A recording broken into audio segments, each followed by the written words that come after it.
Maybe it's because you're kind of in the compound effect of what has been the whole time, which is you're setting out to do something and you didn't do it, or you failed to do that and you weren't kind to yourself along the way. And what is that eroding? That's eroding trust in yourself. That is what led me to not being able to love myself. But if I had instead just focused on, wow, look at everything that I'm doing. Look at the inputs that I'm putting into this. Look at the effort that I'm putting into this. That would have actually allowed me to love myself in that. Hey everybody, it's Bianca. And it's Emilia. Welcome to another episode of Evolve Ventures, where we are helping growth-minded humans evolve by breaking one limiting belief at a time. We hope you enjoyed the last episode, number 248, How to Break Toxic Patterns in Your Life. If you have found yourself kind of repeating the same cycles over and over and over again, like so many of us do, that is a really great episode for you. So head on over to that once you're done with this episode, number 249, Motivation Monday, the permission you need to love yourself.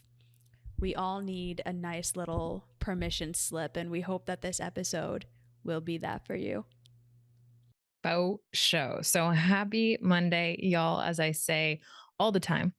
And I really wanted to get into this episode because more often than not, I see this happening where so many of us have this idea that we should be loving ourselves only when we reach a specific milestone, only when we actually acquire a specific thing in mind, only when we have a relationship that we're proud of.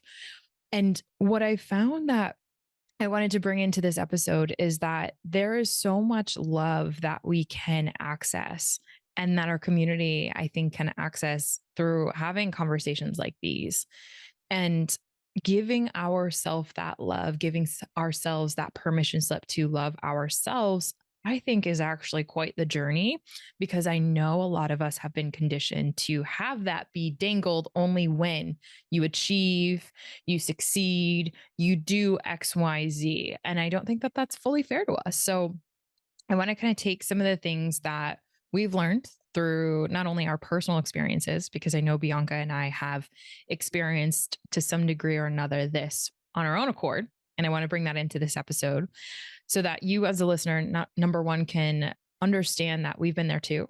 But then number two, bring in what are the little things that you need to do, or what are the little things that you need to have in order to really give yourself that permission slip that you need to love yourself, and what is getting in the way.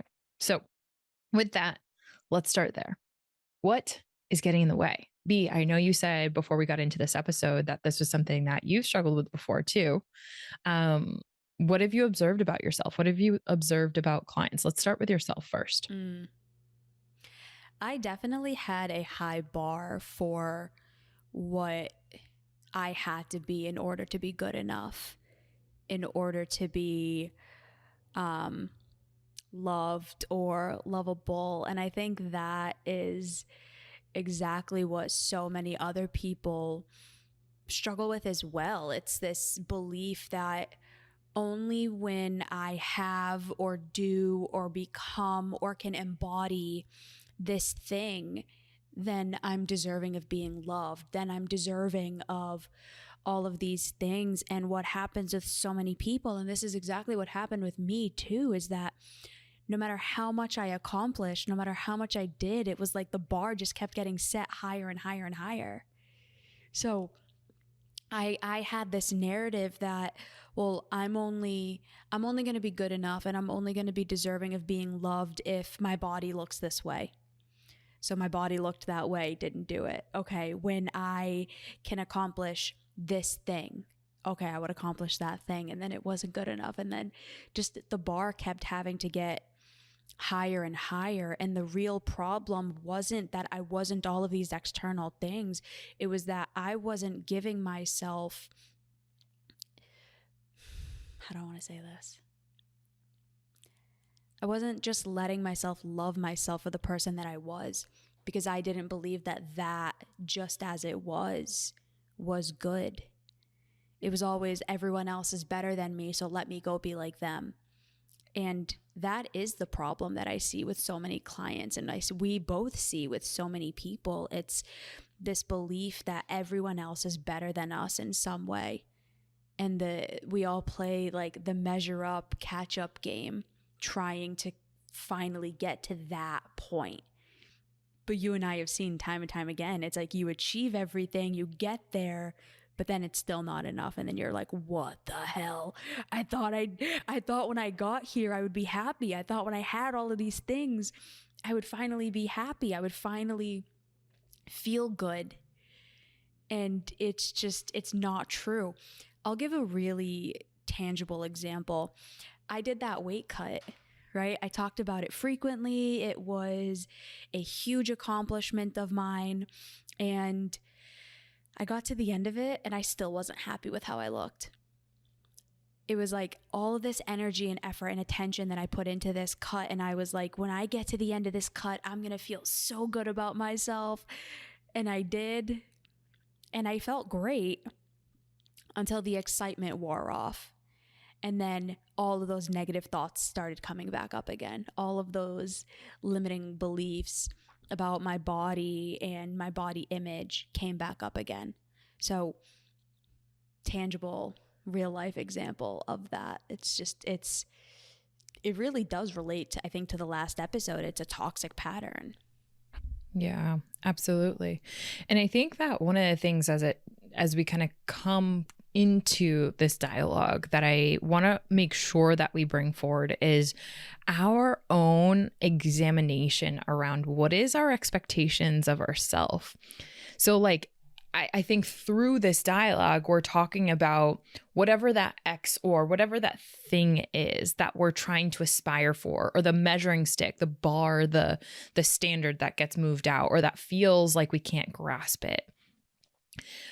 What is the expectation that we are unconsciously tying to that? It's like a little promise ring. We're like promising ourselves something, a criteria, without examining what that promise is. And so we have these really high expectations without examination. And I think that that's one of the biggest things that I see time and time again, without examining what that expectation of the outcome is, or of ourselves in that outcome.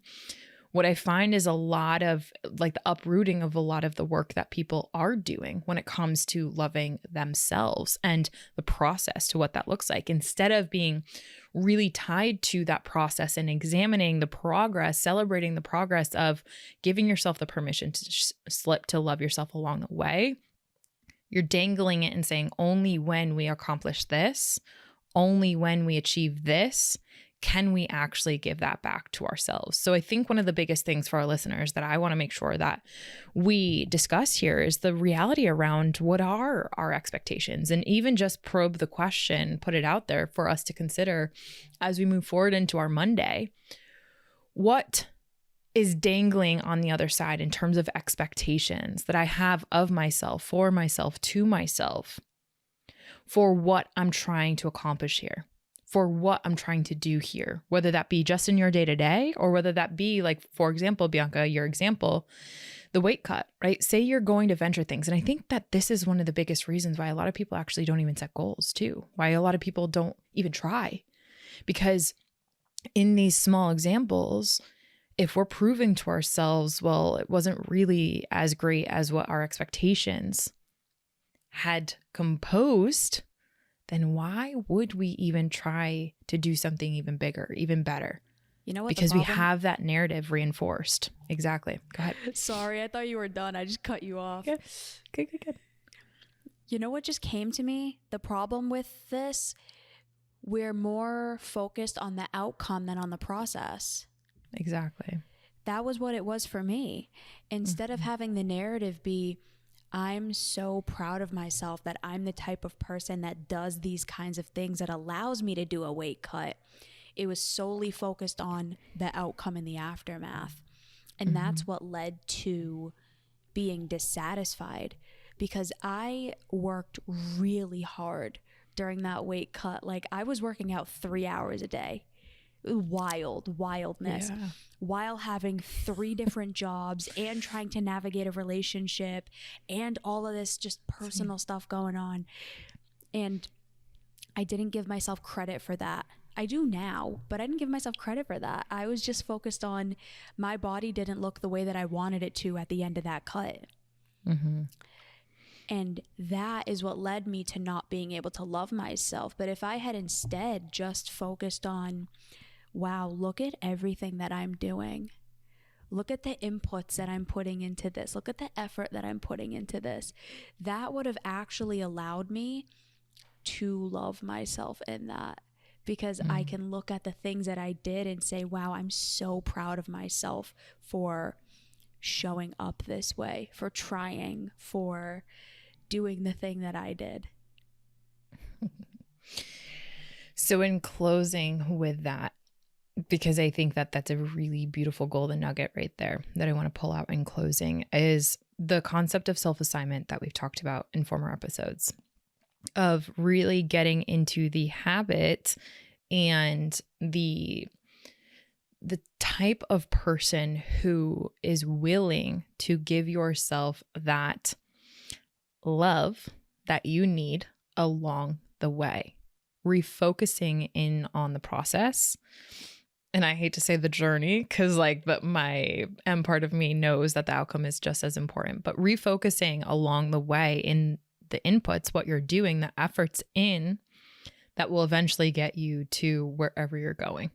Because that's going to happen if you are really focusing in on a goal, right? You're going to get that goal if your efforts are a 10 out of 10 in alignment with that goal. But yet the downside of that, if you're not wary of reassigning to yourself the credit you have earned along the way, i.e. giving yourself that permission slip to give yourself the love that you need along the way, the celebration, whatever love looks like in the process, you're going to fall into this trap. So don't fall into the trap. Self-assign when you have a win in the day-to-day, even if you feel and your ego's like, nah, that's too small. We don't really need to celebrate ourselves. Do the little thing that should or will celebrate yourself, so that you do have an accumulation of all the things that make you extraordinary in your own way. And I think that that's one form of self-love that you can give yourself that can really help with this permission slip thing that I do know a lot of us need. So in closing, my episode suggestion for anyone that's jumping off of this episode, if you are struggling to give yourself the permission slip that you need, maybe it's because there's an underlying challenge here. Maybe it's because you're kind of in the compound effect of what has been the whole time, which is you're setting out to do something and you didn't do it, or you failed to do that and you weren't kind to yourself along the way. And what is that eroding? That's eroding trust in yourself. And so because you can't trust yourself, maybe you're not willing or as willing to give yourself that permission slip to love yourself along the way. So episode number 231, Motivation Monday, how to trust yourself again, is my suggestion for anyone jumping from this episode to the next. B, final takeaway and episode suggestion. Final takeaway. As corny as this is, things that are corny are because it's true and we just disregard it. So as corny as it is, loving yourself really is a daily process. It's not just this place you're going to arrive to someday. And honestly, I feel like that's like everything that we talk about. Nothing that we talk about on the show is just this outcome that you're going to accomplish or achieve, and then that's it. It's all a matter of inputs and daily effort. Learn what the things are that you need to work on in order to love yourself, and do that every single day. That is my final takeaway. Episode suggestion is 243, how to stop downplaying your accomplishments. All right, everybody. We hope you enjoyed this episode. If learning to love yourself is something that you are struggling with, please reach out to Emilia and I. We would love to be able to help you kind of pinpoint what those things are to help you start loving yourself. We will talk to you all soon. Bye, Bye, everybody. everyone.